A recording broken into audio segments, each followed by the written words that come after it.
Kita mulai ibu-ibu sekalian. Bismillahirrahmanirrahim. Assalamualaikum warahmatullahi wabarakatuh. Innal hamdalillah nahmaduhu wa nasta'inuhu wa nastaghfiruh wa na'udzu billahi min shururi anfusina wa sayyiati a'malina. May yahdihillahu fala mudilla lahu wa man yudlil fala hadiya lahu. Asyhadu an la ilaha illallah wahdahu la syarika lahu wa asyhadu anna Muhammadan 'abduhu wa rasuluhu la nabiyya ba'dahu. يا أيها الذين آمنوا اتقوا الله حق تقاته ولا تموتن إلا وأنتم مسلمون يا أيها الناس اتقوا ربكم الذي خلقكم من نفس واحدة وخلق منها زوجها وبث منهما رجالا كثيرا ونساء واتقوا الله الذي تساءلون به والأرحام إن الله كان عليكم رقيبا يا أيها الذين آمنوا اتقوا الله وقولوا قولا سديدا يصلح لكم أعمالكم ويغفر لكم ذنوبكم ومن يطع الله ورسوله فقد فاز فوزا عظيما أما بعد فإن أصدق الحديث كتاب الله وخير الهدي هدي محمد صلى الله عليه وسلم وشر الأمور محدثاتها وكل محدثة بدعة وكل بدعة ضلالة وكل ضلالة في النار. Para ummahat wal akhwat, kaum mukminat wal muslimat rahimani wa rahimakunallah. Alhamdulillah, ibu-ibu sekalian yang dirahmati oleh Allah Subhanahu wa taala, segala puji dan syukur kepada Allah Subhanahu wa taala atas limpahan nikmat dan karunia yang Allah berikan kepada kita sehingga kita dapat kembali bermajelis ilmu, ya. Setelah sekian lama kita libur, ya, dikarenakan pandemi atau wabah corona yang sampai saat ini juga masih dirasakan oleh sebagian orang, ya. Tapi alhamdulillah dengan izin Allah Subhanahu wa taala, akhirnya Allah Subhanahu wa taala kembali mempertemukan, ya, ibu-ibu sekalian dan kita bersama dengan majelis ilmu. Mungkin di antara kita banyak yang sudah dengan rindu dengan bermajelis, ingin bertemu dengan para saudarinya, ya, seagama, sekeyakinan dan satu manhaj, yang mana kita ketahui bersama keimanan itu harus terus dipupuk. Salah satu memupuk keimanan adalah dengan kita hadir di majelis ilmu, ya. Salah satu cara untuk memupuk keimanan kita, menjaga keimanan kita adalah dengan kita hadir di majelis ilmu, bertemu dengan saudari-saudari kaum mukminat wal muslimat, ya, yang satu keyakinan dan satu manhaj. Alhamdulillah, ini merupakan nikmat dari Allah Subhanahu wa taala yang harus kita syukuri, ibu-ibu sekalian rahimani wa rahimakumullah. Kemudian salawat beriringkan salam mudah-mudahan selalu tercurahkan kepada junjungan kita Nabi akhir zaman, yaitu Nabi Muhammad sallallahu alaihi wasallam, serta keluarga, sahabat dan orang-orang yang senantiasa mengikuti beliau hingga akhir zaman kelak. Ibu-ibu sekalian, para ummahat wal akhwat rahimani wa rahimakumullah, ya, kajian kita insyaallah kita belum menentukan satu kitab, ya, ibu-ibu sekalian, karena tanggung kajiannya satu bulan sekali ini. Kalau mau kitab kelamaan, ya, jadi biarlah ustaz-ustaz lain saja yang pakai kitab. Adapun anak pribadi insyaallah akan membahas tentang, ya, beberapa perkara, beberapa hal, ya, berkaitan dengan masalah agama yang berkaitan dengan wanita insyaallah, ya. Cuma tidak pakai satu kitab, tapi insyaallah pembahasan yang memang berkaitan dengan wanita, ya, wanita muslimah, baik itu tentang fikih ataupun tentang adab, ya, adab-adab seorang wanita muslimah, ya. Adapun pada hari ini insyaallah saya akan mengkaji tentang yang berkaitan dengan fikih, ya, berkaitan dengan masalah fikih. Dan fikih ini pada hari ini kita akan yang membahas tentang masalah fikih yang berkaitan dengan masalah perhiasan dan pakaian, ya, perhiasan dan pakaian bagi seorang wanita muslimah. Meskipun saya yakin ibu-ibu sekalian sudah pernah, ya, mendengarkan kajian-kajian seputar perhiasan dan pakaian wanita, dan mungkin juga pernah membaca di buku-buku atau di artikel-artikel Islam, tapi tidak ada salahnya kita terus bahas. Apalagi katanya tadi Saya dapat info dari panitia, alhamdulillah banyak ibu-ibu yang baru ngaji Ustaz, ya. Alhamdulillah. Dan ini juga ya untuk ibu-ibu sekalian, pada pertemuan sebelumnya katanya ada ya saran ibu-ibu ya, dari ibu-ibu lain yang baru ngaji, ya. Ada saran kalau bisa untuk ibu-ibu sekalian ya. Ini saran, namanya saran ya. Kalau baik ya diterima. Kalau tidak, ya apa boleh buat.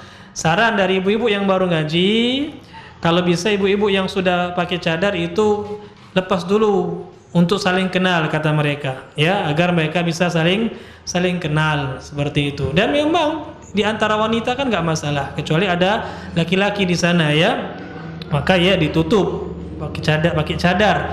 Tapi kalau di sana kan ibu-ibu semua, ya, maka ada baiknya memang dibuka saja untuk saling kenal, sehingga nanti sudah saling kenal, saling tahu kan enak. Kalau satu saat bertemu nanti bisa saling tegur sapa ya ibu-ibu ya. Ini saran dari ibu-ibu lain yang baru kenal sunnah ya, baru ingin ikut ngaji. Alhamdulillah ya, alhamdulillah. Maka kita doakan ibu-ibu yang ngaji, yang baru kenal sunnah, baru ingin mendalami agama Islam, kita doakan agar senantiasa istiqomah. Ya, bisa istiqomah ibu-ibu sekalian. Nah, jadi juga penting juga kita bahas masalah apa? Perhiasan seorang wanita dan juga fikih perhiasan ya, dan juga fikih pakaian seorang wanita, agar ibu-ibu yang sudah lama ngaji mungkin paham sudah perhiasan apa saja yang boleh dipakai, perhiasan apa saja yang tidak boleh dipakai. Ya. Pakaian apa sih yang boleh dipakai dan pakaian mana yang nggak boleh, mana yang yang sesuai syariat, mana yang tidak sesuai syariat. Mungkin ibu-ibu yang sudah lama ngaji paham, tapi yang baru ngaji, yang baru bermajelis ilmu, baru majelis taklim, kan mungkin nggak paham. Ya, maka di sini akan kita bahas lagi ibu sekalian. Ya, akan kita bahas lagi. Karena apa namanya? Kita akan membahas masalah ilmu ibu-ibu sekalian, maka saya harapkan agar ibu-ibu memperhatikan dengan seksama, yang bawa catatan agar dicatat ya, yang bawa anak mohon anaknya ditertibkan, jangan sampai main-main mengganggu ibu-ibu yang lain yang benar-benar pengen belajar ya. Ingat, adab-adab bermajelis ilmu itu harus kita pahami bersama ya.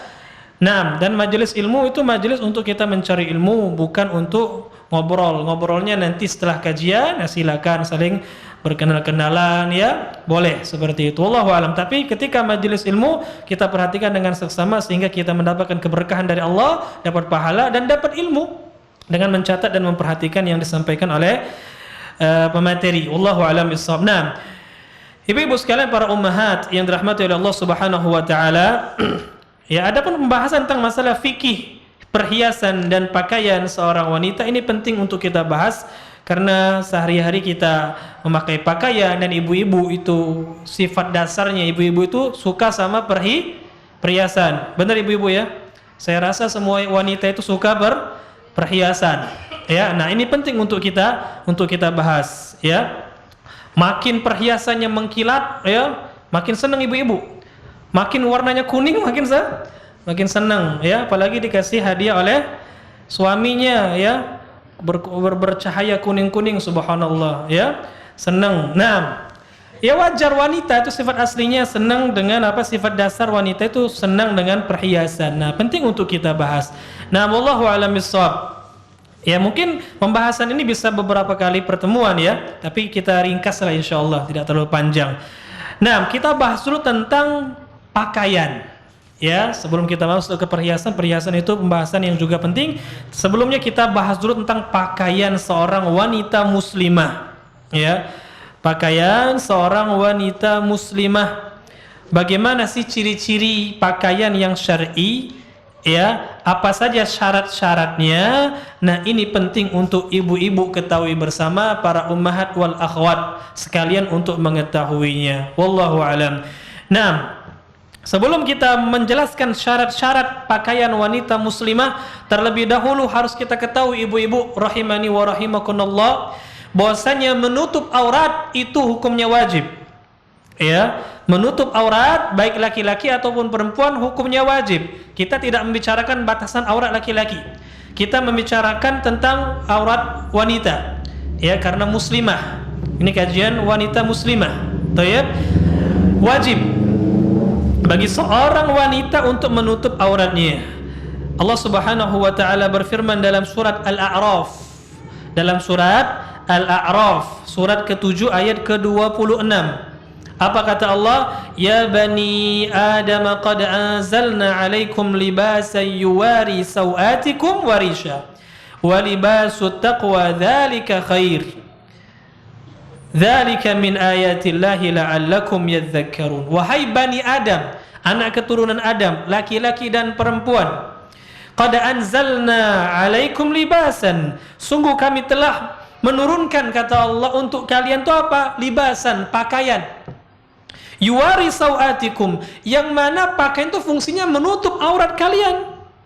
Ya, menutup aurat kita. Jadi pakaian itu fungsinya menutup aurat, ibu-ibu yang dirahmati oleh Allah Subhanahu wa ta'ala. Wa libasut taqwa dzalika khair. Tapi pakaian ketakwaan itu adalah pakaian yang lebih baik, kata Allah. Dzalika min ayatillah. Itu adalah bagian dari tanda-tanda kekuasaan Allah. Semoga saja kalian mendapatkan pelajaran, kata Allah. Nah, jadi fungsi pakaian nutup aurat. Ya, di dalam hadis yang diriwayatkan oleh Imam Abu Dawud dengan sanad yang hasan, Rasulullah sallallahu alaihi wasallam pernah ditanya tentang aurat. Maka beliau mengatakan, ihfaz aurataka illa min zaujika, ya, au ma malakat yaminuka. Kata Rasulullah sallallahu alaihi wasallam, jagalah auratmu kecuali dari istri atau suami. Nah, jadi wajib kita menjaga aurat, menutup aurat. Laki-laki jaga auratnya dari pusar sampai lutut, nggak boleh ditampakkan kecuali kepada istrinya. Begitu pula wanita, aurat. Ya, nanti akan kita sampaikan batasan-batasan aurat wanita di hadapan laki-laki yang bukan mahram, ya, yang bukan mahramnya. Batasan aurat wanita. Baik, nanti insyaallah ibu-ibu ya. Yang jelas tutup aurat wanita kecuali di hadapan suaminya. Ya, di hadapan suaminya. Wallahu a'lam. Naam.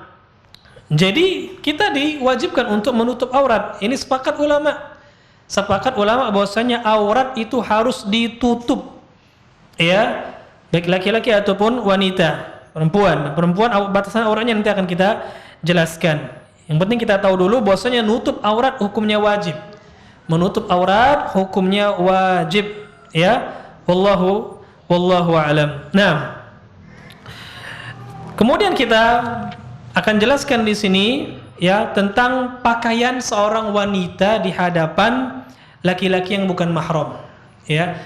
Jadi ketika ibu-ibu keluar rumah lah, ya, ketika ibu-ibu keluar rumah, ya, apa sih atau batasan aurat seorang wanita itu, ya. Nah, ini akan kita jelaskan insyaallah. Yang jelas wanita wajib menutup aurat, dan juga yang harus kita ketahui, tidak boleh bagi wanita itu untuk bertabarruj. Ya, seorang wanita itu dilarang melakukan tabarruj. Apa itu tabarruj, ibu-ibu sekalian? Tabarruj adalah menampakkan perhiasan. Ya, perhiasan yang merupakan aurat. Bukan perhiasannya, maksudnya ya perhiasan yang dipasang di badan seorang wanita, itu maksudnya.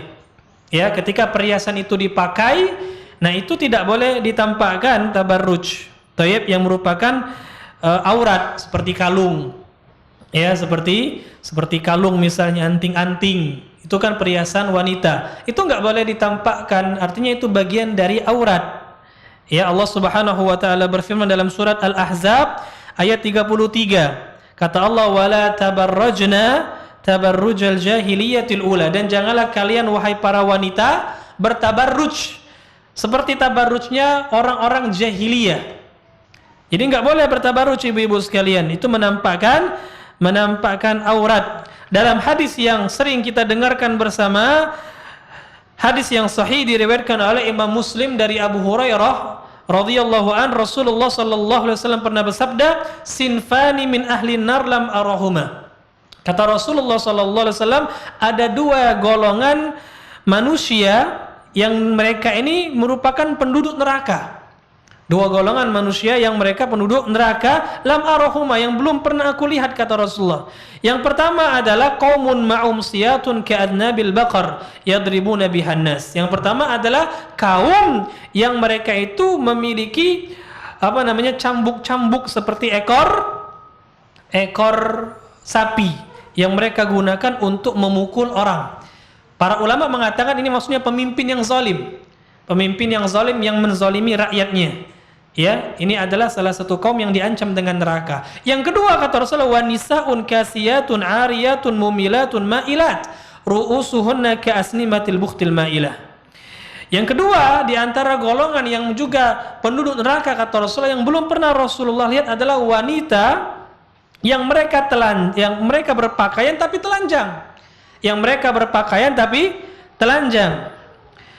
Maksudnya apa, ibu-ibu sekalian? Berpakaian, dia punya pakaian, dia pakai pakaian, tapi pakaiannya tidak sempurna menutupi auratnya. Ada pakaian tapi cuma pakai celana pendek, ya, kejinguan betis paha kemana-mana. Tayyib. Kemudian apa lagi? Ya, pakai baju you can see, ya, kamu dapat lihat, artinya kan you can see itu, ya. Semua orang melihat, naudzubillah. Ya, semua orang melihat. Ya, memang pakai baju betul, akan tetapi bajunya minimalis, kurang kain. Ya, kurang kain. Nah, yang seperti ini, ini yang diancam oleh Rasulullah sallallahu alaihi wasallam. Mumilat mailat, kalau jalan itu lenggak-lenggok, ya. Nah, kalau jalannya belenggak-lenggok badannya itu. Nah, ini salah satu ciri-ciri wanita yang tidak solehah, ya, diancam dengan ancaman yang keras oleh Rasulullah sallallahu alaihi wasallam. Dan ini banyak wanita-wanita zaman sekarang ini. Ya, na'udzubillah tsumma na'udzubillah. Bukan hanya kadang-kadang dia enggak keluar, ibu-ibu. Ya, di dalam rumah, cuma memang auratnya kemana-mana. Kok bisa? Pakai HP. Ya, direkam, di-share kemana-mana. Ya, aplikasi apalah, Instagram lah, TikTok lah, macam-macam. Ya, subhanallah. Nah, ini yang harus dijauhi, ya, jangan sampai seperti ini, ya. Ru'usuhunna kasnimatil bukhtil ma'ilah. Yang mana kata Rasulullah apa? Kepala mereka itu seperti punuk unta, tinggi-tinggi. Ya, macam-macam hiasan di pojok kepalanya, ya. Seperti punuk unta, kata Rasul sallallahu alaihi wasallam. La yadkhulnal jannata wa la yajidna rihaha. Kata Rasulullah, mereka tidak akan masuk surga, jangankan masuk surga, nyium baunya beda, lantalah. Ya, naudzubillah. Hati-hati. Ya, mudah-mudahan tidak ada di sini yang seperti itu. Nah, Rasulullah mengatakan wa inna rihaha la tujadu min masirati kada wa kada. Dan sungguhnya aroma surga itu padahal sudah tercium dari jarak sekian dan sekian. Ya Allah, ya, mudah-mudahan kita termasuk orang yang kelak di kuburan kita bisa nyium bau surga. Ya, karena memang ketika di kuburan itu orang-orang saleh, wanita salehah, mukmin saleh, itu mereka akan diperlihatkan tempat mereka di surga. Ya, sudah nyium bau surga meskipun mereka belum masuk. Nah, ini wanita yang seperti ini enggak kecul, enggak baca. Ya, jadi hati-hati ibu sekalian, harus dijaga aurat kita, jangan sampai berpakaian tapi telanjang tadi. Wallahu a'lam bissawab. Nah, jadi seorang wanita itu harus nutup auratnya, harus memiliki pakaian yang syar'i ketika di hadapan laki-laki yang bukan mahram, ketika keluar rumah. Kalau di rumah, Bu, ibu sama suami itu terserah, Bu, ya, enggak ada aurat. Ya, mau pakai apalah terserah. Ibu sama suami itu tidak ada batas aurat. Kalau cuma berdua sama suami, tapi kalau anak-anak tetap dijaga. Ya, kalau ada anak-anak, apalagi anak lah bujang, ya, dijaga, jangan tampak-tampakkan juga bagian-bagian yang sensitif, ya. Tetap sopan pakaiannya kalau di rumah, kalau sudah ada anak-anak yang besar, ya. Nah, tapi kalau berdua saja sama suami, ya terserah ibu-ibu mau pakai apa, ya. Tidak pakai apa-apa pun tidak masalah, sudah, ya. Wallahu a'lam. Tapi ketika di luar, ini harus ada pakaian yang syar'i. Apa saja syarat-syarat pakaian syar'i seorang wanita muslimah? Ini yang akan kita bahas. Perhatikan baik-baik. Syarat-syarat pakaian wanita, ya, pakaian syar'i bagi seorang wanita, ibu-ibu, ada 8. Catat, ya. Syarat-syarat pakaian syar'i bagi wanita ada 8. Ya. Syarat yang pertama, kita mulai. Ya, saya jelaskan pelan-pelan supaya paham. Syarat yang pertama kata para ulama, an yastura jami'al badan. Yang pertama harus menutup seluruh badan. Nah, seluruh badan. Dari pojok kepala sampai pojok kaki. Cuma terjadi perbedaan di antara para ulama ibu-ibu sekalian, ya, tentang wajah dan telapak tangan. Baik. Jadi seluruh badan wanita itu aurat. Seluruh badan wanita itu aurat, kecuali wajah dan telapak tangan itu khilaf. Perhatikan perkataan saya baik-baik. Seluruh badan wanita dari ujung rambut sampai ujung jempol kaki, ya, kuku kakinya, itu aurat, sepakat ulama, sepakat. Cuma ada perbedaan di wajah dan telapak tangan.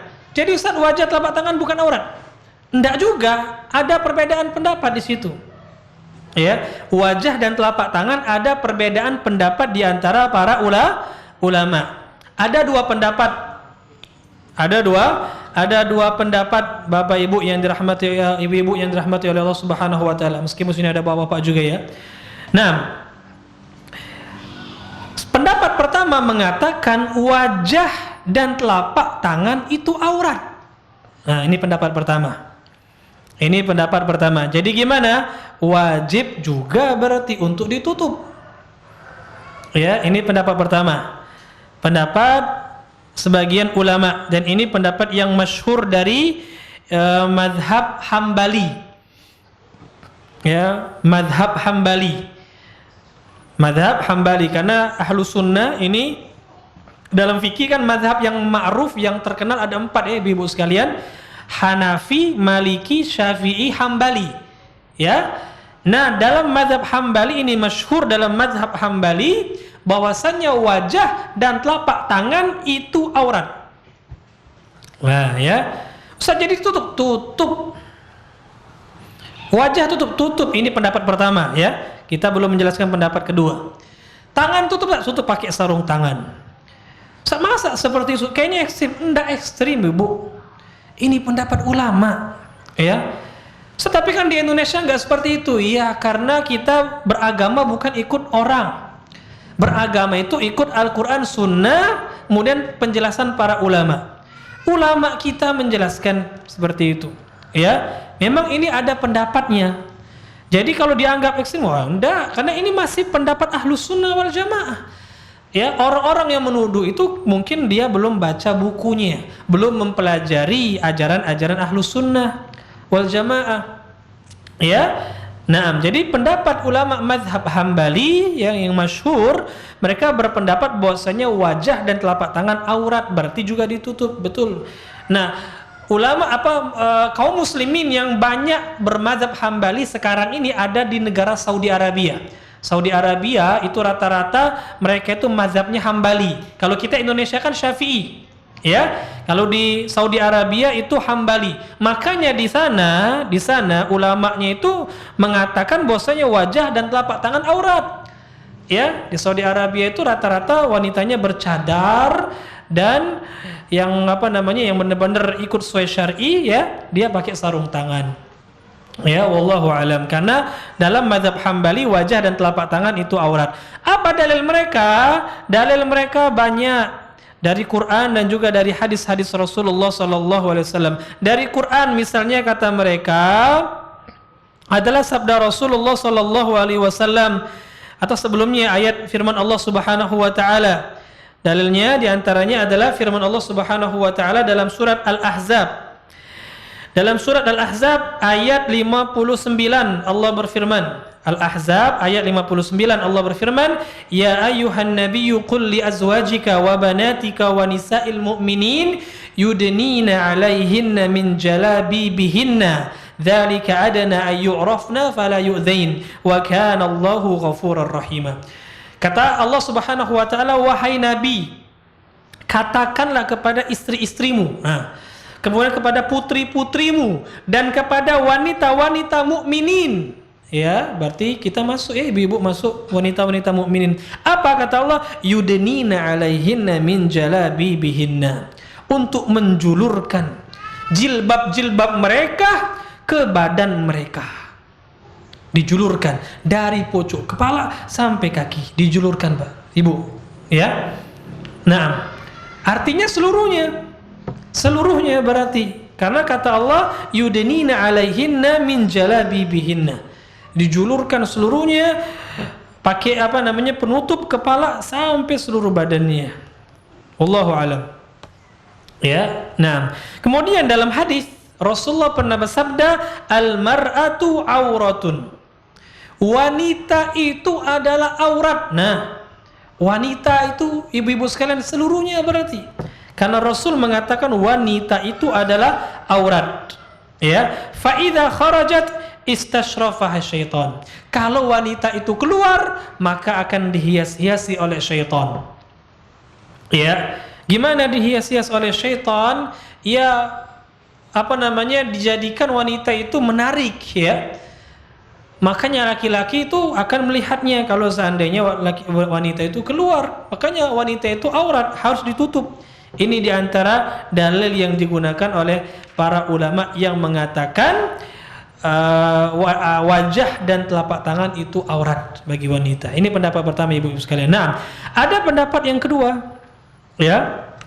Pendapat kedua yaitu pendapat sebagian ulama yang lainnya seperti mazhab Syafi'i dan juga yang lain, ya. Dalam mazhab Syafi'i ma'ruf, ya, bahwasannya wajah dan telapak tangan bukan aurat.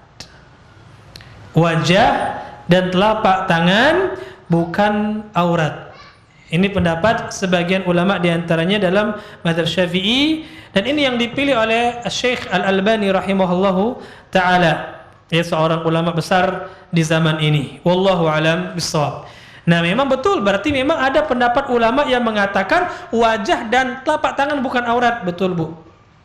Ya, tapi yang harus kita ketahui bersama, ini masalah khilafiyah, perbedaan di antara para ulama. Ya, tadi pendapat pertama sudah kita jelaskan. Nah, ini pendapat kedua mengatakan wajah dan telapak tangan bukan aurat. Artinya nggak wajib ditutup. Artinya tidak wajib ditutup. Apa dalil mereka? Mereka berdalil dengan surat An-Nur. Ulama yang berpendapat wajah dan telapak tangan bukan aurat, mereka berdalil dengan surat An-Nur ayat 31. Surat An-Nur ayat 31. Allah Subhanahu wa taala berfirman, "Wala yubdina zinatahunna illa ma dhahara minha." Kata Allah, janganlah wanita-wanita mukminat itu menampakkan perhiasan mereka, aurat mereka, ya, kecuali yang perhiasan mereka, maksudnya perhiasan ya, yang ada di di tubuh seorang wanita tersebut, jangan dia tampakkan, kata Allah Subhanahu wa taala, illa ma dhahara minha, kecuali yang memang biasa nampak. Kecuali yang memang biasa nampak. Nah, sebagian ulama menafsirkan maksud dari yang biasa nampak itu adalah wajah dan telapak tangan. Wajah dan telapak tangan. Dan ini tafsirannya Ibnu Abbas. Jadi kata Allah, jangan kalian tampakkan perhiasan kalian kecuali yang biasa nampak. Kata Ibnu Abbas, yang biasa nampak itu adalah wajah dan telapak tangan. Artinya boleh menampakkan wajah dan telapak tangan. Ya. Nah, ini dalil yang pertama. Dalil yang kedua, mereka berdalil dengan beberapa hadis yang menunjukkan bahwasanya wanita-wanita di zaman Rasulullah itu tidak pakai cadar. Artinya wajahnya terbuka. Ya. Di antara hadis tersebut adalah sebuah hadis yang diriwayatkan oleh Imam Muslim dari sahabat Jabir bin Abdullah. Beliau mengatakan ketika Rasulullah SAW berkhutbah di hari Id, salat Id, Idul Fitri atau Idul Adha, seperti itu, khutbah. Setelah selesai khutbah pertama, Rasulullah SAW lanjutkan khutbah yang kedua. Beliau mengkhususkan nasihat kepada ibu-ibu, kepada para wanita. Iya. Nah, selesai itu ada Rasulullah menjelaskan bahwasanya di antara yang dijelaskan oleh Rasulullah adalah kebanyakan penduduk neraka itu adalah wanita. Ya kan? Ini ma'ruf, sering kita dengar hadisnya. Ketika Rasulullah menjelaskan ini, ada seorang ibu-ibu, seorang wanita.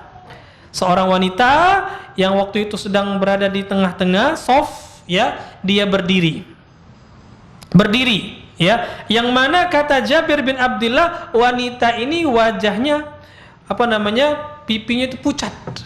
Pipinya itu pucat, ya. Artinya tidak pakai kosmetik, ya. Nah, tidak tahu juga di zaman dulu ada nggak kosmetik seperti zaman sekarang, ya. Nah, kata Jabir, wajahnya atau kedua pipinya itu pucat. Nah, ini menunjukkan berarti wanita di zaman Rasul itu nggak cadar, nggak pakai cadar, ya. Berarti cadar nggak wajib, ya. Berarti wajah bukan aurat, berarti nggak wajib ditutup. Nah, kemudian berdalil juga dengan beberapa hadis yang lainnya, yang intinya menunjukkan bahwasanya wanita-wanita di zaman Rasulullah SAW itu pun sebagian mereka tidak menggunakan cadar, tidak memakai cadar. Ya, wallahu a'lam bishawab. Intinya ibu-ibu yang dirahmati oleh Allah Subhanahu wa taala, wanita itu seluruhnya aurat kecuali tadi wajah dan telapak tangan.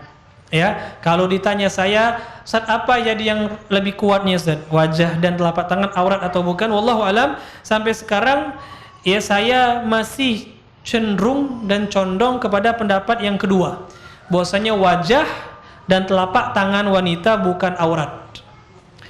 Bukan aurat. Jadi gimana? Tidak wajib ditutup. Perhatikan, tidak wajib. Tapi ditutup bagus nggak, Ustaz? Bagus, afdol. Bedakan, ya. Memang nggak wajib, tapi lebih bagus, ibu-ibu sekalian.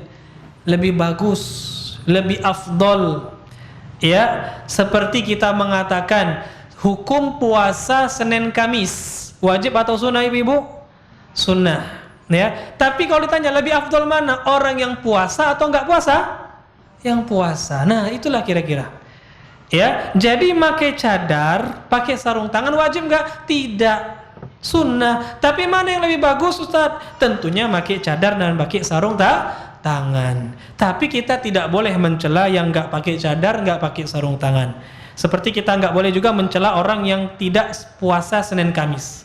Seperti itulah kurang lebih analoginya. Wallahu a'lam bishawab. Nah, selain dari wajah dan telapak tangan, ibu-ibu sekalian, aurat. Ustaz, telapak kaki aurat. Ustaz, rambut aurat. Ya, apalagi lengan, ya, dari pergelangan tangan sampai ke siku itu aurat. Nah, ini yang harus kita ketahui bersama ibu-ibu sekalian. Mudah-mudahan bisa kita pahami. Jadi syarat yang pertama, pakaian wanita muslimah yang syar'i itu harus menutup seluruh badannya kecuali wajah dan telapak tangan. Maka itu tidak wajib tapi tetap afdol, lebih disunnahkan, ya. Seperti itu. Wallahu a'lam bishawab. Dan perlu diberikan peringatan di sini bahwasannya, ya, ulama sepakat, ibu-ibu sekalian, bahwasanya memakai cadar dan sarung tangan itu dianjurkan di dalam syariat Islam, ya. Nah, kalau ada orang-orang sekarang mengatakan pakai cadar itu bukan ajaran Islam, ya, dikatakan ekstrim dan semisalnya, maka ini pendapat yang tidak disebutkan oleh para ulama dari 4 mazhab, ibu-ibu sekalian. Baik mazhab Hanafi, Maliki, Syafi'i dan Hambali. Ulama-ulama kita sepakat kalau wanita pakai cadar itu bagus, pakai sarung tangan itu bagus. Jadi kalau ada orang yang mengatakan pakai cadar, pakai sarung tangan itu enggak bagus, maka berarti dia tidak mengikuti ulama, ya. Meskipun memang yang tidak pakai pun tidak berdosa.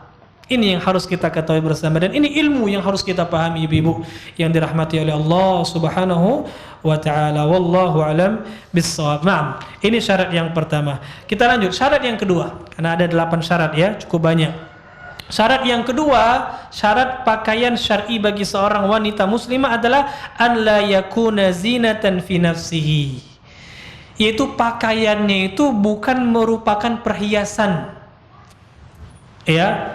Jadi pakaiannya itu tidak berbentuk perhiasan. Zatnya itu bukan perhiasan. Karena ada pakaian-pakaian sekarang yang apa? Dia memang pakaian nutup aurat. tapi malah dia seperti perhiasan, ya, banyak perhiasannya lah, ya, misalnya apalah macam-macam perhiasan, ya, warna-warni perhiasan, renda-rendonya terlalu banyak. Ya, kalau sedikit yang memang tidak mencolok, yang bukan perhiasan, mungkin ya masih ditoleransi. Tapi kalau sudah terlalu banyak, maka dia berupa perhiasan, ya, yang menjadikan orang yang melihatnya itu tertarik seperti itu, maka ini terlarang. Wanita itu, ibu-ibu, disuruh pakai pakaian nutup aurat itu agar tidak menjadi perhatian orang, ya kan? Perhiasannya agar ditutup. Antingannya, gelangnya yang kuning-kuning itu, ya, ditutup. Tapi kalau seandainya pakaiannya itu sendiri seperti perhiasan, apa gunanya berarti? Masih saja orang akan melihat dia seperti itu, ya. Maka ini harus diperhatikan. Jadi pakaian yang digunakan tidak boleh merupakan atau berbentuk perhiasan atau menyerupai perhiasan. Tadi sudah kita jelaskan, seorang wanita itu dilarang untuk menampakkan perhiasannya, ya, tidak diperbolehkan. Tapi bukan berarti di sini kita nggak boleh memakai warna selain warna hitam, enggak juga, boleh-boleh saja, ya. Kalau mau pakai warna hijau misalnya, mau pakai warna apa lagi, merah tua, ibu-ibu, ya, mau pakai warna biru, ya, tidak masalah, boleh-boleh saja ibu-ibu sekalian, ya. Cuma kalau bisa jangan belang-beleng, ya, pucuk pink bawa kuning, ya, jadi ondel-ondel. Nah, jadi kalau warnanya satu-satu saja, hitam-hitam seperti itu, atau hitam dengan hijau, ya, perpaduan yang masih cocok, ya, seperti itu, ya. Wallahu alam. Bisa kalau warna nggak masalah, warna tidak masalah. Yang jadi masalah adalah banyak perhiasan-perhiasan di pakaian tersebut. Ini yang terlarang kata para ulama. Barakallahu fikunna. Nah, syarat yang ketiga di antara syarat pakaian syar'i bagi seorang wanita muslimah, kata para ulama, an yakunna thawbu safiqan la yashuffu amma tahtahu. Pakaiannya harus tebal, enggak boleh tipis. Pakaiannya harus tebal, tidak boleh tipis. Karena tujuan memakai pakaian nutup aurat, ya, menutup aurat. Kalau seandainya tipis, wah, itu masih nampak misalnya kelihatan, maka jelas tidak syar'i pakaiannya.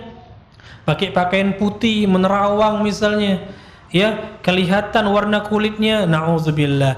Inilah tadi yang dikatakan oleh Rasulullah, di antara ciri wanita yang termasuk golongan ahli neraka adalah yang berpakaian tapi telanjang. Salah satunya adalah dia pakai baju tapi tipis, ya, pakai baju tapi tipis seperti itu. Kalau untuk suami silakan ibu-ibu, ya, di rumah nggak masalah untuk suami. Tapi untuk di hadapan orang banyak maka tidak diperbolehkan.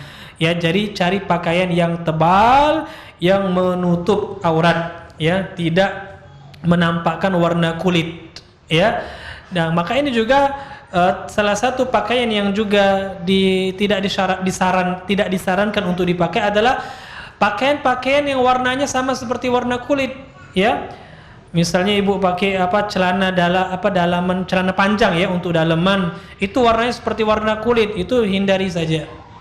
Ya, itu hindari saja. Cari warna-warna yang lain, ya, dan juga tebal seperti itu. Jangan sampai kelihatan. Kaos kakinya pun seperti itu. Nah, ini kadang-kadang kaos kakinya yang tipis, ya, karena kaki sekali lagi aurat kan. Jadi carilah kaos kaki yang agak tebal sehingga tidak menampakkan kulit, ya, warna kulit seperti itu. Ini syarat yang ketiga. Kalau seandainya pakaiannya tipis menampakkan warna kulit, maka ini terlarang, ya, dilarang. Wallahu alam. Yang keempat syaratnya, kata para ulama, an yakuna fadfadan ghaira dayyiqin fayasifu syai'an min jismiha. Syarat yang keempat adalah dia lebar, tidak sempit. Nah, ya, tidak sempit. Kalau sampai sempit, wah, ini akan membentuk, ya, membentuk tubuh seperti itu. Jadi lekuk tubuhnya kelihatan. Ini tidak boleh. Jadi pakaian ibu-ibu itu longgar, ya longgar, jangan sempit sehingga membentuk lekukan tubuh, ya kelihatan pinggangnya, mohon maaf, dan yang lainnya seperti itu. Jangan, ini tidak diperbolehkan, ya. Jadi carilah pakaian-pakaian yang dia itu longgar, ya. Nah, dan jangan kita ikut-ikut tren lah ibu-ibu sekalian, ya. Kalau trennya lagi musim pakaian yang ketat-ketat, ya nggak usah diikuti. Kita ini ngikuti perintah Allah dan perintah Rasulullah Sallallahu Alaihi Wasallam. Jadi pakaiannya harus longgar. Ini diantara syarat pakaian syar'i bagi seorang wanita, ya, yang hijabnya itu syar'i. Kemudian yang kelima diantara syarat pula adalah an la yakuna mubakharan au mutayyaban. Yang kelima syaratnya pakaian tersebut tidak boleh diberi wangi-wangian. Nah, nggak boleh. Saya rasa ibu-ibu yang sudah lama ngaji paham bahwasanya pakai parfum, pakai minyak wangi bagi seorang wanita muslimah itu tidak diperbolehkan. Dari sahabat yang mulia Abu Musa al-Ash'ari radhiyallahu an, beliau berkata bahwasanya Rasulullah sallallahu alaihi wasallam pernah bersabda. Apa kata Rasulullah sallallahu alaihi wasallam? Beliau bersabda, ayyuma imra'atin ista'tarat famarrat ala qaumin liyajidu min rihiha fahiya zaniyah. Ini hadis diriwayatkan oleh Imam Abu Dawud, Tirmidzi, Nasa'i dan yang lainnya dengan sanad yang hasan.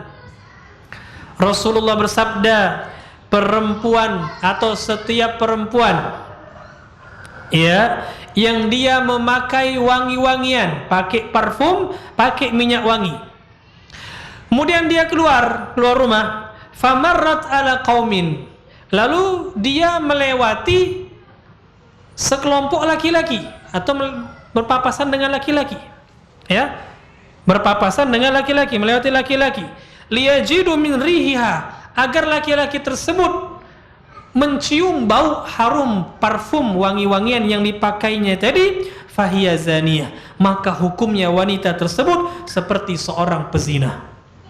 Na'udzubillah.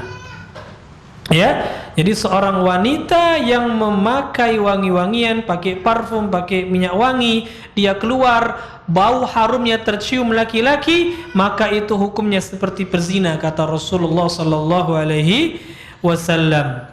Ya, maka tidak diperbolehkan. Makanya Al-Imam Al-Haythami, ya, seorang ulama yang bernama Imam Al-Haythami, beliau punya kitab ibu-ibu sekalian yang namanya Az-Zawajir. Kitab Az-Zawajir ini kitab yang menjelaskan tentang dosa-dosa besar.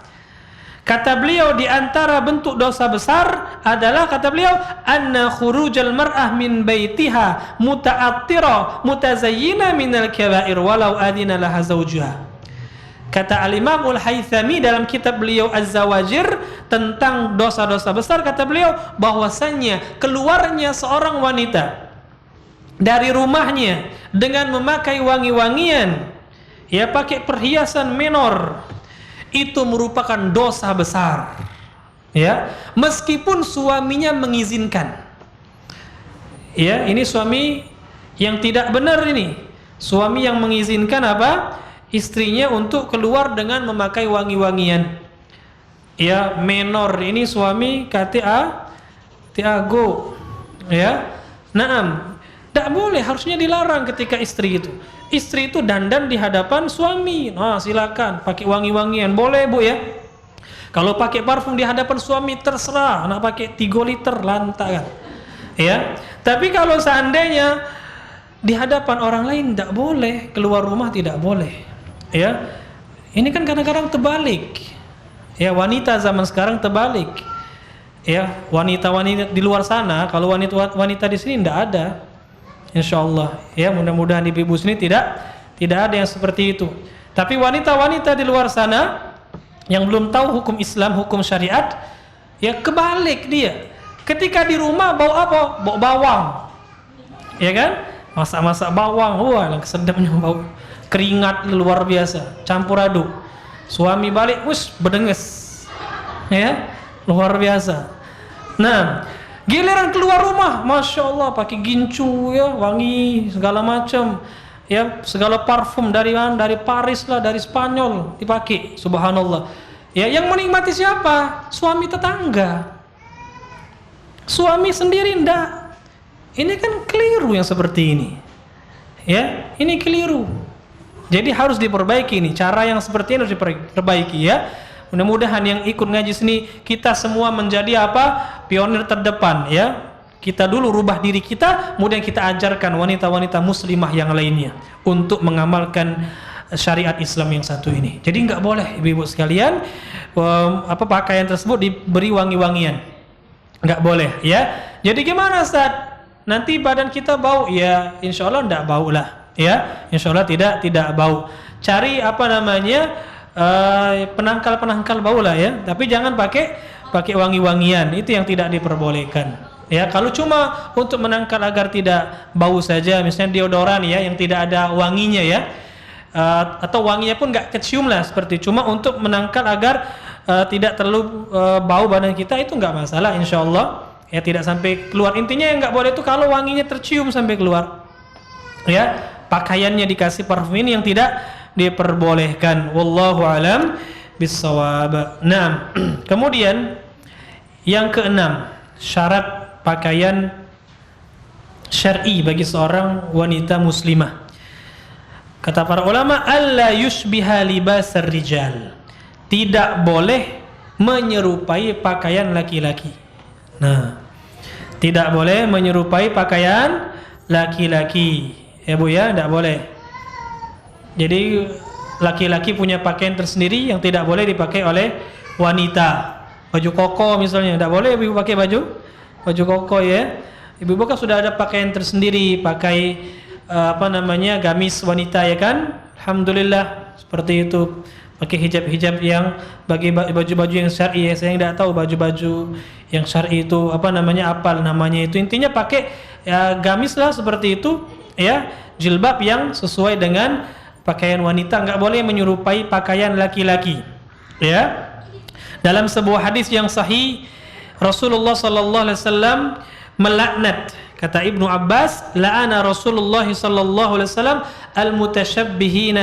al-mutasyabbihina minar rijali bin nisa wal mutasyabbihati minan nisa'i bir rijal. Kata Ibnu Abbas, Rasulullah sallallahu alaihi wasallam itu melaknat laki-laki yang menyerupai wanita. Jadi laki-laki menyerupai wanita dilaknat ya. Ini tidak boleh, apalagi sampai merubah kelamin. Oh, ini lebih besar lagi. Ya, ada lanang-lanang yang pengen jadi betino, subhanallah. Ya, tidak boleh wanita laki-laki menyerupai perempuan, tidak boleh. Lenggak-lenggok, pakai high heels misalnya ya, bantingan, apalagi laki-laki pakai jilbab. Ya. Jadi tidak diperbolehkan. Begitu pula wanita enggak boleh menyerupai laki-laki, dilaknat oleh Rasul sallallahu alaihi wasallam. Ya, ibu-ibu tidak boleh memiliki atau memakai pakaian yang menyerupai laki-laki. Ya, wallahu alam. Naam. Dan tentunya pakaian-pakaian yang menyerupai laki-laki ya itu karena tadi dilaknat berarti haram, nggak boleh. Jadi ibu nggak boleh memakai pakaian laki-laki ya, kecuali memang pakaian-pakaian yang umum ya, seperti itu ya, karena ada sebagian pakaian kadang-kadang umum ya kan, bisa dipakai oleh keduanya ya. Tapi kalau di rumah, kalau di luar ibu-ibu tuh mau nggak mau harus pakai pakaian yang memang sudah ada aturan tersendiri. Wallahu alam. Naam. Jadi tidak boleh menyerupai pakaian laki-laki. Ini syarat yang keenam. Syarat yang ketujuh ibu-ibu sekalian, alla yushbiha libasal kafirat. Pakaiannya tidak boleh menyerupai pakaian wanita-wanita kafir. Pakaiannya tidak boleh menyerupai pakaian wanita kafir. Ya, tidak diperbolehkan. Rasulullah sallallahu alaihi wasallam pernah bersabda, man tashabbaha biqaumin fahuwa minhum. Barang siapa yang menyerupai satu kaum maka dia termasuk kaum tersebut. Jadi kalau ibu-ibu menyerupai pakaian orang kafir, maka takutnya termasuk bagian dari mereka. Na'udzubillah. Jadi nggak boleh pakaian-pakaian wanita kafir tuh nggak boleh dipakai. Ya, tidak boleh dipakai. Ya, apa misalnya pakaian yang memang merupakan jenis ciri khas orang-orang wanita kafir. Intinya pakaian yang ciri khas mereka itu tidak diperbolehkan untuk dipakai, ya. Dihindari, dijauhi. Nah, apalagi kalau pakaiannya tidak menutup anggota tubuh seluruhnya, itu lebih dahsyat lagi larangannya. Nah, kemudian yang ke-8 yang terakhir. Nah, syarat yang ke-8, an la yakuna libasa syuhrah. Pakaiannya bukan merupakan pakaian yang nyeleneh. Ya, nyeleneh dalam artian mencari ketenaran, cari tenar, ya, menyelisihi pakaian yang dipakai oleh kebanyakan kaum muslimat, seperti itu. Ustadz, pakaian kami kan agak beda saat pakai cadar. Enggak, itu memang sudah aturan syariatnya ibu-ibu sekalian. Maksud yang pakaian yang menimbulkan ketenaran sini, pakaiannya memang menyelisih aneh lah, seperti itu, yang tidak sesuai syariat juga, tidak sesuai syariat dan tidak sesuai adat istiadat di sana. Tapi kalau sudah sesuai syariat, meskipun menyelisih adat nggak masalah ibu-ibu. Ya, tapi kalau pakaian ini tidak menyelisih syariat dan menyelisih adat, ini yang nggak boleh. Ini yang namanya pakaian syuhroh, mencari ketenaran tadi. Rasulullah pernah bersabda, man labisa thawba syuhratin fid dunya albasahullahu thawba madhillatin yaumal qiyamah. Barang siapa yang memakai pakaian syuhroh, yang dia ingin tenar pakai pakaian itu, maka Allah akan memakaikan dia di hari kiamat dengan pakaian kehinaan. Kemudian dia dibakar di neraka. Na'udzubillah. Ya, summa na'udzubillah. Enggak boleh. Misalnya ibu-ibu pakai pakaian yang aneh, ya. Apa ya contohnya ya, pakai pakaian ibu-ibu yang aneh ini ya? Ya, pakai apa? Pakai hijab misalnya, pakai cadar, kemudian pakai topi. Topi miring-miring pula. Ya kan? Nah, ini syuhroh ini tidak boleh ibu-ibu sekalian. Ya, ada komunitas nikop squad. Nah, ya kan? Itu gaul. Ya, itu tidak boleh. Itu nyari tenar itu pakai seperti itu. Gak usah ikut-ikutan. Ini biasanya kalau ibu-ibu insya Allah tidak lah ya. Kecuali ya, emak-emak yang tidak tahu malu ya. Kalau yang masih muda biasanya ini, melok tren. Jangan diikuti, biasa-biasa saja. Biasa-biasa, jangan cari macam-macam lah. Ya, jangan macam-macam seperti itu, pakai pakaian yang nyeleneh, berbeda dari yang lain. Jangan, ya. Yang biasa-biasa saja. Ini terlarang yang seperti ini. Wallahu a'lam bissawab. Nah, atau sengaja cari pakaian-pakaian yang jelek, dilusuh-lusuhkan. Ingin dikatakan zuhud. Ya, ingin dikatakan zuhud. Wah, pakaiannya dicompang-campingkan. Ini juga enggak boleh. Ibu-ibu ya, tidak diperbolehkan ya. Pakai pakaian yang biasa-biasa saja, jangan menyelisihi orang banyak. Ya, wallahu a'lam. Taib. Inilah beberapa syarat pakaian wanita yang syar'i. Artinya kalau tidak sesuai ini, maka pakaian tersebut tidak dinamakan syar'i. Catat baik-baik Bu ya. Ada 8 syarat. Mudah-mudahan kita bisa memahaminya dan ibu-ibu sekalian bisa mengamalkannya. Nah, terakhir di sini faedah-faedah sebelum kita tutup kajian kita, ya, faedah-faedah yang perlu kita ketahui bersama. Yang pertama, diperbolehkan bagi seorang wanita untuk memakai pakaian dari sutra. Boleh. Pakaian yang terbuat dari kain sutra boleh ibu-ibu ya. Tak masalah. Rasulullah pernah bersabda, "Hurrima libasu al-harir wa dhahabu ala dhukuri ummati wa uhilla li inathihim." Diharamkan pakaian sutra dan emas bagi laki-laki umatku. Laki-laki haram memakai sutra dan emas. Tapi dihalalkan untuk perempuan. Alhamdulillah. Ya. Boleh. Jadi ibu-ibu boleh pakai kain sutra. Meskipun mahal ya kain sutra itu, tapi boleh. Tidak masalah ya untuk dipakai. Ini faedah yang pertama. Yang enggak boleh itu laki-laki, ya. Kemudian faedah yang berikutnya, faedah yang berikutnya bahwasannya wanita itu boleh isbal. Apa itu isbal, ibu-ibu? Tahu isbal nggak? Pakaian yang melebihi kedua mata kaki. Itu wanita boleh isbal, yang nggak boleh laki-laki. Ya, jadi wanita itu memang pakaiannya isbal agar tertutup. Ya, agar tertutup. Jangan cingkrang ibu-ibu ya. Agak cingkrang setengah betis, tidak boleh. Ya, dipanjangkan isbal boleh wanita itu, ya. Tapi nggak boleh terlalu panjang juga, mubazir, seperti pakaian-pakaian pengantin. Ya, panjang lewer-lewer 2 meter, ya Allah.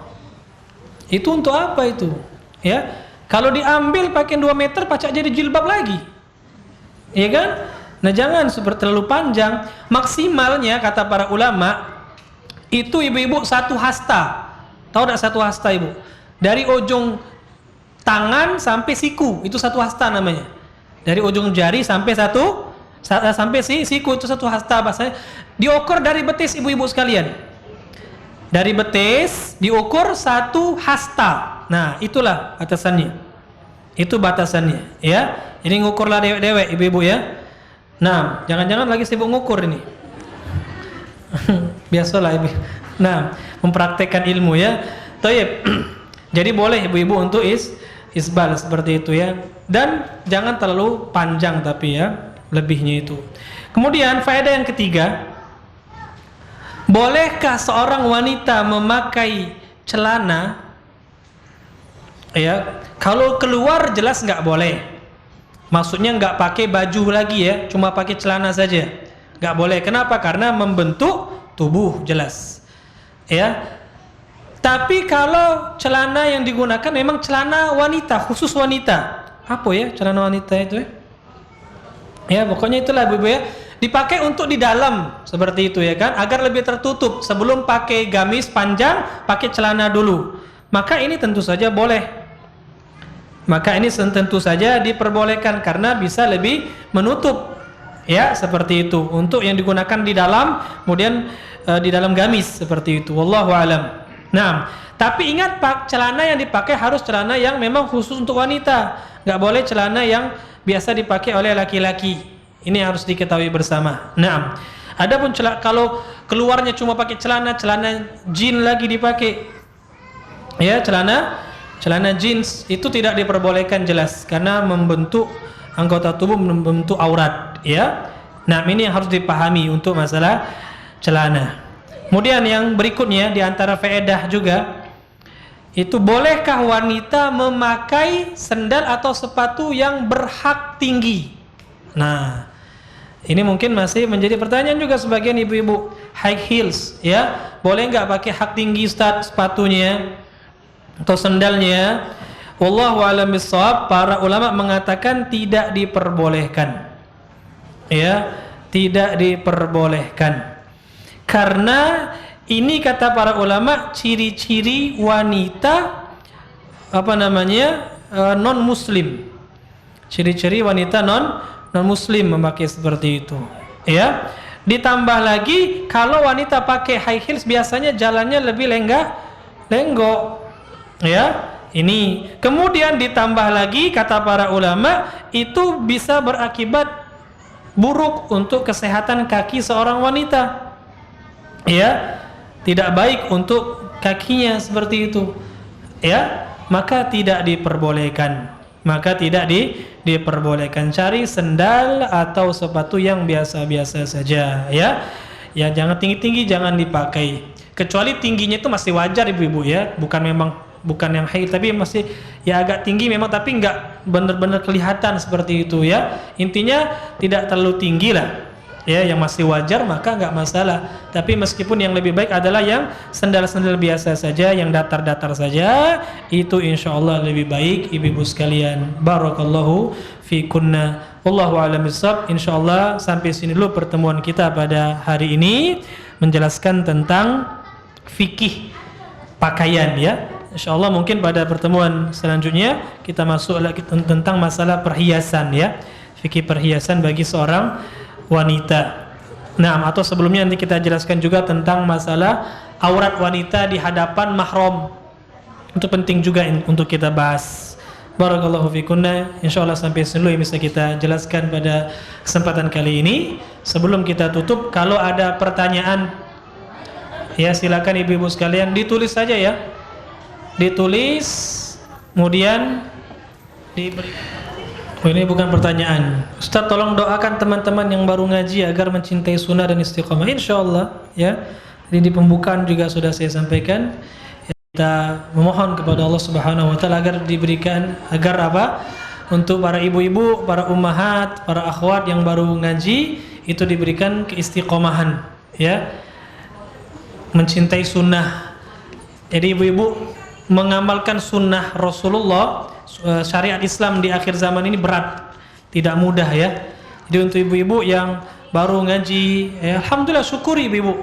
Kita ini hidup di zaman yang banyak fitnahnya. Ya, maka salah satu cara untuk memperbaiki diri kita adalah dengan kita mempelajari syariat Islam yang benar. Ya, insyaallah mudah-mudahan semua kita yang hadir sini diberikan keistiqomahan kepada oleh Allah Subhanahu wa taala. Wallahu a'lam. Bagaimana jika memakai pewangi dari pewangi pakaian?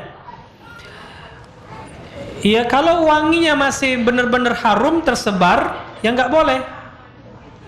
Gak boleh ibu-ibu ya. Kalau wanginya memang kita pakai wangi yang memang wangi itu benar-benar baunya semerbak, sudah dijemur masih juga wangi, itu tidak boleh, berarti hilangkan dulu wanginya.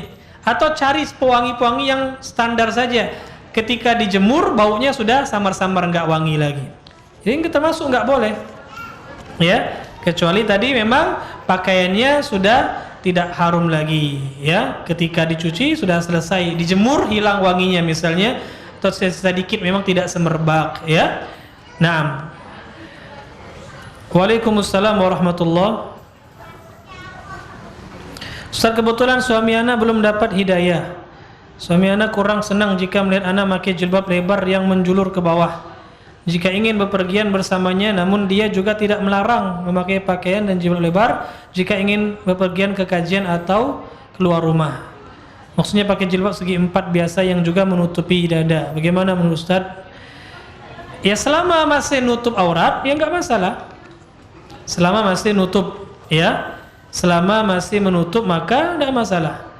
Pelan-pelan diajak suaminya, ya, dibujuk untuk bisa ngaji bareng pelan-pelan. Dakwah itu butuh perjuangan ibu-ibu sekalian. Baik laki-laki yang berdakwah kepada istrinya, mendakwai istrinya, atau kita istri yang sudah ngaji berdakwah kepada suami, butuh kesabaran, butuh waktu. Ya, jadi selama masih menutup aurat, ya masih boleh. Masih boleh, ya. Cuma terus dikasih pengertian suami tadi agar bisa menerima, agar ibu bisa pakai yang afdol. Yang afdol tentunya makin lebar makin afdol untuk wanita itu. Karena makin wanita itu auratnya makin tertutup, makin bagus, makin afdol ya ibu-ibu sekalian. Nah, jadi sampaikan dulu baik-baik, insyaallah mudah-mudahan Allah buka hati dari suami ibu ya. Wallahu alam bissawab. Jadi kalau memang masih menutup aurat masih boleh. Ya, kalau masih nutup aurat masih diperbolehkan. Nah, tapi kalau ketat, disuruh pakaian ketat, maka nggak boleh taat. Kalau disuruh pakai pakaian ketat, maka nggak boleh ditaati. Ya, wallahu alam bissawab. Nah, cukup ya, tidak ada lagi pertanyaan. Mungkin sampai sini dulu yang bisa kita jelaskan pada pertemuan kita kali ini. Mudah-mudahan bermanfaat. Ya, nah ini masih ada waktu sedikit sebelum waktu asar, mungkin sebelum ibu pulang. Nah, bolehlah silakan kenalan dulu atau ngobrol ya. Nah, tidak masalah. Barakallahu fikunna. Subhanakallahumma wa bihamdika asyhadu an la ilaha illa anta astaghfiruka wa atubu ilaik. Assalamualaikum warahmatullahi wabarakatuh.